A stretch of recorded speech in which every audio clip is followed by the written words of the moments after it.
Hey, this is a great feeling, eh? Yes. After nice holidays, come back.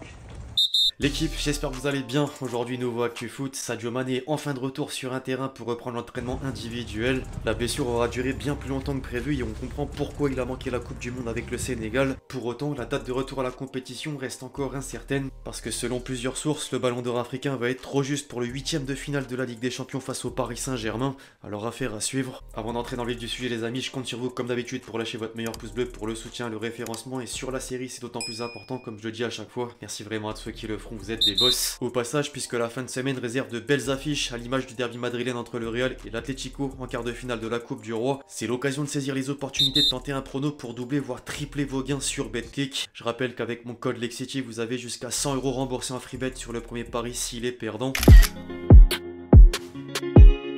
Les amis, une nouvelle page des belles histoires du ballon rond peut laisser une place à un certain Kaoru Mitoma. J'imagine que certains d'entre vous le connaissent. À l'âge de 19 ans, dites-vous que le japonais refusait un contrat professionnel pour aller rédiger une thèse à l'université portant sur le dribble. Vous avez bien entendu. 6 ans plus tard, aujourd'hui il évolue en première ligue au poste d'ailier gauche à Brighton et se démarque avec déjà 4 buts au compteur.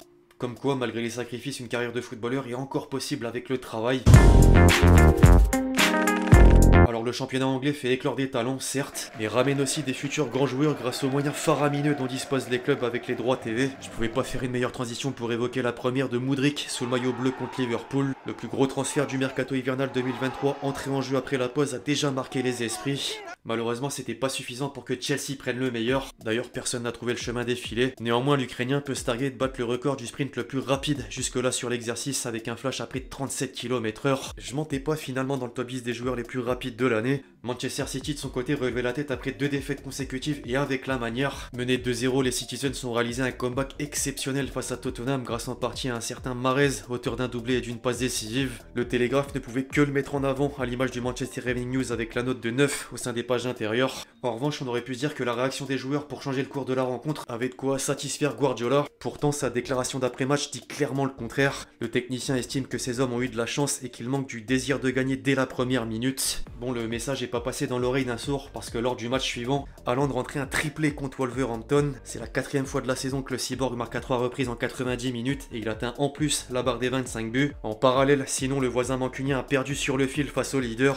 Arsenal peut remercier Nketiah qui a ouvert la marque avant d'inscrire le but victorieux à quelques secondes du coup de sifflet final. Les tabloïds anglais faisaient largement leur une sur l'attaquant de 23 ans avec parfois un jeu de mots en titre comme le Mirror. Les incroyables Gunners sont juste inarrêtables et réalisent même leur meilleur niveau comptable de l'histoire avec 50 points en seulement 19 journées. Au passage un mot sur Harry Kane. À l'heure où il est question de savoir si le buteur anglais va prolonger ou pas, le principal concerné vient de devenir le co-meilleur buteur des Spurs avec un total de 266 buts aux côtés de la légende Jimmy Greaves.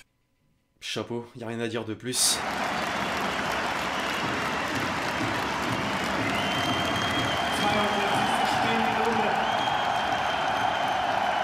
En Allemagne, à présent, c'était le retour de la Bundesliga avec Sébastien Haller. Le Borussia Dortmund s'est imposé au terme d'un match complètement fou, 4-3 face à Augsbourg, et Bellingham a encore sorti une masterclass. Les stats en attestent, un score qui contraste avec le match nul entre le Bayern et Leipzig. La reprise est plutôt compliquée pour l'ogre bavarois car dans la foulée, Munich a enregistré le même résultat en réception de Cologne. Au classement, la formation Red Bull s'accapare de la place de Dauphin devant Francfort avec un match de retard. A noter que quelques jours plus tôt, l'Eintracht a engrangé les 3 points grâce à une large victoire contre Schalke. Monsieur Colomboigny a d'ailleurs apporté sa patte.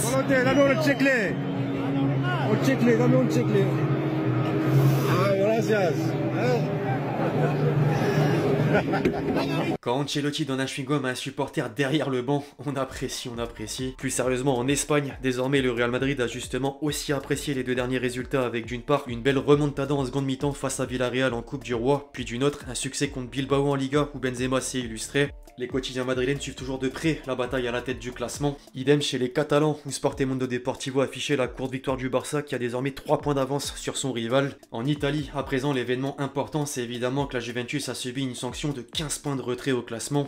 La presse italienne se scandalisait de la décision de la fédération car le club ne devait pas autant encaisser les conséquences des choix de l'ancienne direction. Heureusement, pour reprendre tout au sport, la vieille dame n'est pas morte sur le rectangle vert. Le choc contre l'Atalanta s'est soldé 3 partout mais la Juve a poussé pour arracher le point du nul. Il faudra bien sûr faire mieux pour espérer remonter au tableau de la Serie A et recoller les places européennes. En attendant, devant, Naples continue de creuser l'écart pendant que la l'AC Milan s'enfonce. Les rossoneri viennent de prendre une véritable claque 4-0 sur la pelouse de la Lazio et disparaissent aux yeux du Corriere dello Sport. C'est déjà le 3e match sans succès d'affilée pour Giroud et ses coéquipiers. Il est vraiment temps de sortir la tête de l'eau. En parlant de Giroud, tenez, le français s'est confié sur Canal+ à propos du cas Benzema à la Coupe du Monde. Une nouvelle fois, j'ai du mal à comprendre pourquoi certains s'en prennent encore à lui. Je cite, « Je lui ai écrit un message dès qu'il est parti, puisqu'on n'a pas pu lui dire au revoir et c'était sincère et spontané. Je lui ai dit qu'on était déçus, j'ai été déçu de le voir partir. » Il a également pointé du doigt les personnes qui font les révélations.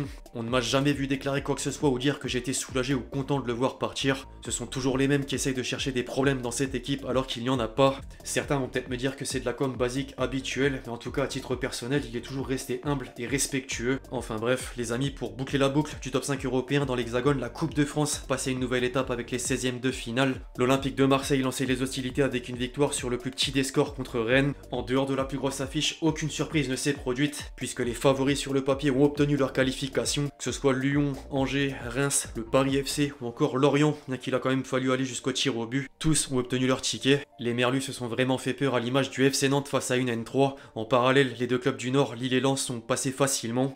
Enfin, comme attendu, j'ai envie de dire, le PSG a roulé sur le pays de Cassel 7-0 au stade Bollaert devant 30 000 spectateurs. Mbappé s'est offert un joli quintuplé et se rapproche de Cavani pour devenir le meilleur buteur de l'histoire du club. Par contre, le prochain tour risque d'être moins facile parce que le tirage au sort a donné un classique OM-PSG. Le journal de l'équipe est déjà impatient, d'autant que 2 classiques auront lieu en l'espace de 3 semaines. Alors on devrait assister à un super match au vu de la forme des Marseillais. Néanmoins, le bilan des confrontations dans la compétition tourne pas vraiment en leur faveur. A noter que le dernier petit poussé encore en lice se nomme Vierzon. Bonne chance à ce club de N2 qui devra battre Grenoble pour aller en quart de finale. Je vous laisse faire pause pour ceux qui n'ont pas forcément vu les affiches. N'hésitez pas à me faire vos pronos dans les commentaires d'ailleurs, ça m'intéresse. Gigantes os puede decir que hoy, 23 de enero, la renovación de Leo Messi con el PSG no está tan clara.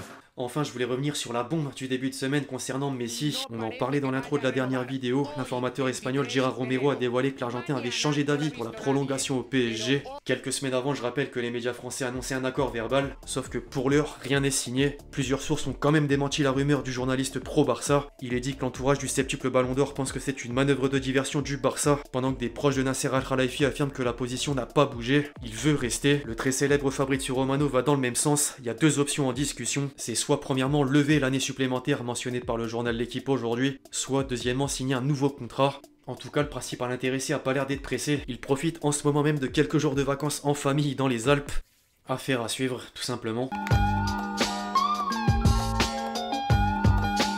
Les amis, on arrive déjà à la question que vous m'avez posée dans les commentaires du dernier Actu Foot, du moins que j'ai sélectionné. Salut Lexity, alors j'ai lu ta réponse par rapport à la question que moi j'avais posée dans le dernier épisode, je suis d'accord avec toi. Sinon, penses-tu que Lens peut finir champion de France? Prends soin de toi, continue comme ça, t'es le boss. Merci beaucoup pour la force. Vous me mettez un peu dans la sauce à chaque fois parce que j'aime pas porter l'œil, surtout quand c'est mon club de cœur.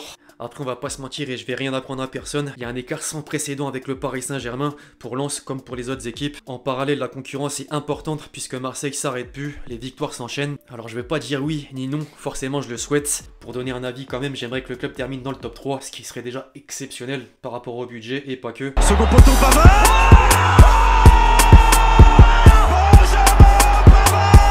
Avant de clôturer la vidéo les amis, comme d'habitude on se fait plaisir avec les plus beaux buts de la semaine et du week-end dernier. Daniel Malen, Adeyemi une nouvelle fois, Bellingham, attention, attention, la frappe de Bellingham. Une nouvelle fois provoqué Castagne qui va rentrer sur son pied droit, Mitoma la frappe. Kimmich à une trentaine de mètres de la carte. Gomez tente sa chance de loin. La tête avec Jude Bellingham. Oh,